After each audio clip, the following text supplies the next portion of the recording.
And Dr. Lois. Welcome, Dr. Lois James, once again. We are so thankful you're with us. Just an introduction to Dr. Lois. She's the wife of Dr. James Samuel. Dr. James Samuel is a professor in Goa Dental College. And Dr. Lois is a professor in Goa Medical College. She has been a professor in Goa Medical College for the past 19 years. She's a professor of pharmacology there. She did her MBBS at Medical College Gwalior, and she did her MD from the Goa Medical College. We are so delighted for you to be with us today. And I'm sure what you're going to share will add on to the words that we have just heard. She will share with us her story. And together with her is her younger son, Joseph, who is a special gift from God. Thank you, Joseph, for being with us. She has another son, John, who is an advocate. So I'll pass over the mic to Dr. Lois. I'll ask a few questions. Perhaps you can answer this. Yes. Okay. Now, the first one is, can you tell us something about yourself and the special need of your son, Joseph? Okay. Joseph is our second son. And John, the elder son, is 7 years older to him. So Joseph has a porencephalic cyst in the brain on the left side. So because of that, his right side became weak. He lost the power on the right side. So as a compensatory mechanism, he became left-handed. So what happened was he had difficulties where in day-to-day activities where you need both your hands, especially like buttoning up shirt or activities when both the hands were required. He also had a major problem with his handwriting because he became left-handed as a compensatory mechanism. So his left hand, he used to write, but it was very illegible. So he could not, the teacher could not understand, he himself could not understand, and he could not write fast, and his hands would pain. Those were the major, some of the problems which he faced because of he mainly has right-sided hemiparesis. That means his right side is weak compared to the left side. Okay, so we'll go on to the next question. Thank you. Now, when and how did you realize that he had this problem in his right side? Okay, see what happened is Joseph was a very charming baby. He was a very loving baby, very lovable baby, and he hardly caused us any troubles. As a child, he never troubled us, although we had the worship at home, but he never came in, he never caused us trouble for any of those activities. He was always a sport for that. But one day, when he was about 3.5 years old, he was climbing up on the chair to pick up something, and he fell down. When he fell down, he became sort of semi-conscious. He was not conscious for some time. And then even when he became conscious, he was not talking to us. He was just quiet. So because of that, we took him to the hospital. And we thought maybe just because of the fall, he has had something. But thankfully, the senior resident there, she insisted that we take an ultrasound. I was not very keen because I thought he just fell and just temporary thing. But she insisted, no, go and do an ultrasound. So when we did an ultrasound, we came to know that there was a cyst in the brain, which probably he had developed when he was in the womb. Probably there was a bleed in the brain, probably the blood pressure shot up. So when the blood vessel, there was a bleed in that blood vessel, and that area where there was a bleeding, it represented as a cyst in the brain. So that part was a cyst in the brain. And because of that, then once we came to know that it is something developmental, it's not because he had a fall.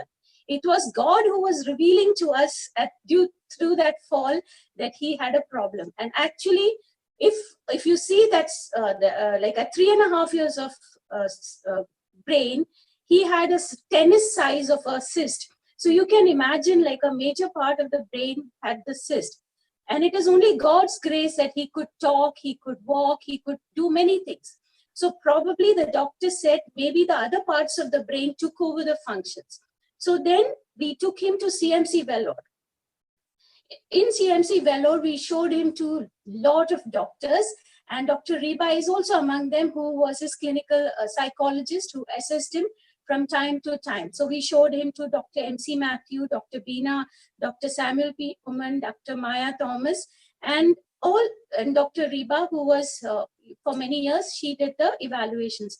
So through all that, we came to know that he has this problem. And he was at 3.5 years, we came to know. And at that time, we did not know what is going to happen in future. Okay. So it's such a surprise meeting today, actually, with Dr. Reba Roshan and you. Actually, we didn't know about this. God ordained, I think. Yes. So we'll go on to the next question. What difficulties have you experienced with his different stages of his life as he grew up? So basically, I realized that, that already God had done such a miracle in his life, even before we knew that he has a problem, because the other parts of the brain had taken over the actions. So he could actually speak, he could walk, he could talk, he could eat, everything he could do. But main problems, the challenges which he faced was where he needed the fine motor skills, like handwriting is a fine motor skills. He had a lot of difficulty. Like in school, the teachers would not understand that. Although I went and met the teachers, they didn't understand this child he's not doing it purposely. He's helpless. Then he had difficulty buttoning his shirts and things like that. So what we did, there are some landmark things which God gave us wisdom to do. One landmark decision which we took was we changed his school. Because one day when I went to his previous school, I felt the teacher was not understanding his problem, and she was just complaining about him. So that was a triggering factor. And we, as a family, we decided to shift his school. And the new school, it's a private school. It's like an inclusive school where all even children who have difficulties, they include such children also. And they are very, very loving to such children. And they are it was an extremely child-friendly school. So there the teachers understood when I went and explained that he has a problem. And we also gave them the letter and the certificate which we had got from CMC Vellore. And even in Goa, we had shown in Setu, all those things we gave. But the difference was the teachers were very understanding. The teachers were very loving to him. And it was a total transformation in his life. So because he had a problem with handwriting, with the certificate, he got a lot of concessions and a lot of exemptions. Like he would not have to write in the class because he could not keep up with the speed in the class of the other children writing. So he was allowed to take Xeroxes from his friend. His friends who had good handwriting, he could take Xeroxes from him, and he was not expected to have an updated notebook. He could just take his friends' Xeroxes. So like that, they gave him exemptions. And also for his 10th board, he just cleared his 10th board. He's finished his 11th. He's in 12th now. So we got a disability certificate from the medical college here, and they gave him scribe for the board exam.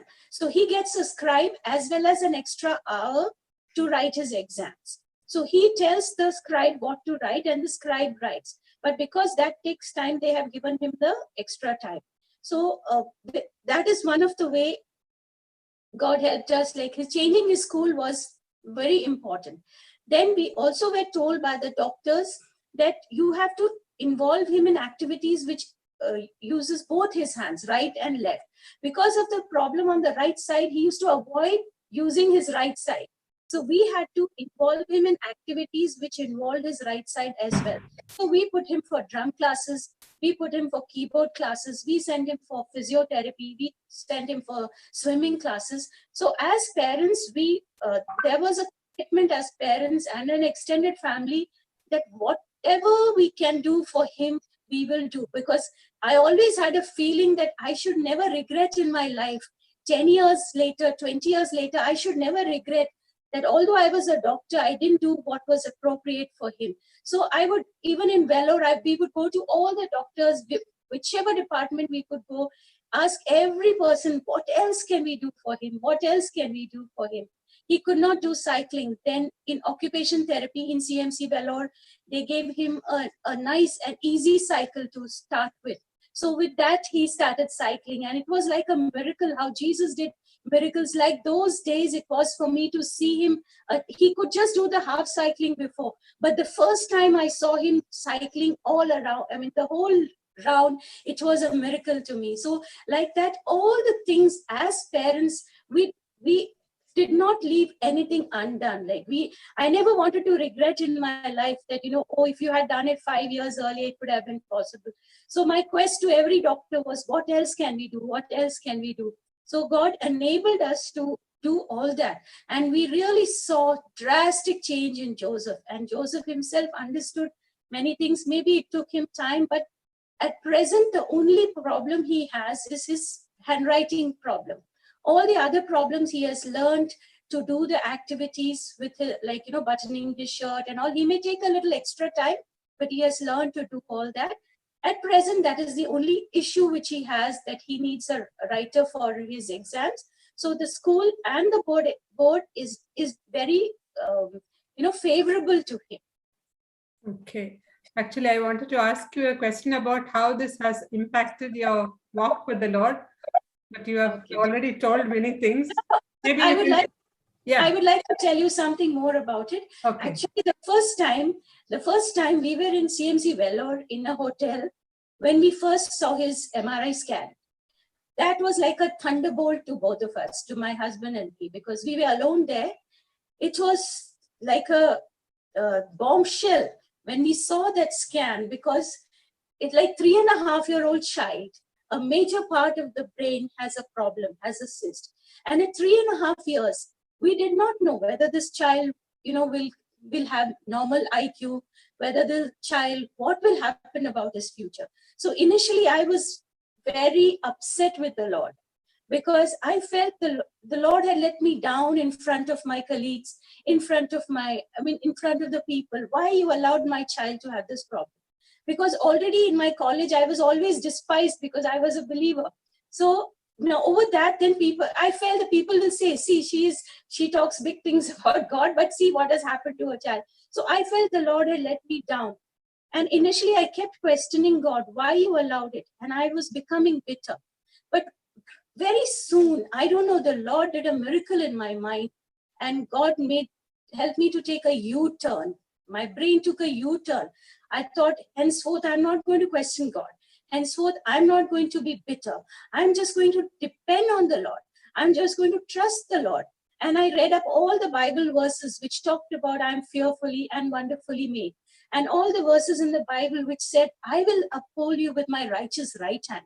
Joseph's right hand was weak. So all the verses, I put up a verse in his room that I will uphold you with my righteous right hand. See, your right hand is weak, but God's right hand is not weak. He will uphold you. Right. So as parents, we became extremely committed to him, and we got all the people who would come home, especially pastors, elders, we would get them to pray for Joseph. We did everything, and we depended on the Lord completely. And in 15 to 16 years, God has answered those prayers. I just wanted my child to be normal. Means my prayer was, Lord, never let my child be mentally retarded. Help my child to be normal. So it was my determination, and with God's help, that Lord, we will want our child to be as normal as possible. But God in his mercy has transformed his life to the extent that Joseph can stand up and give a message today. For our family worship, he gave the message today. In his school, he was in 11th standard, he was the chairman of the school council. So for me, I understood, for God, nothing is impossible.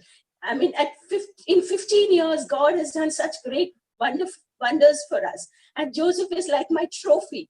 I'm not ashamed to show him off to others, because he's a special child. God has done a miracle in his life. Praise God. Praise God, sister. Really touched by your testimony. But I'd like to ask Joseph one last question. Are you willing to answer? Definitely. Yeah. How have you taken on this challenge? Okay. So at first, when I say from 3.5 to 6 or 7, I didn't know what was happening. I thought everyone had a problem buttoning their shirts, and everyone had to go to hospitals every year, and everyone every week had to go to physiotherapy, and everyone had to do these things. At around 6 or 7, after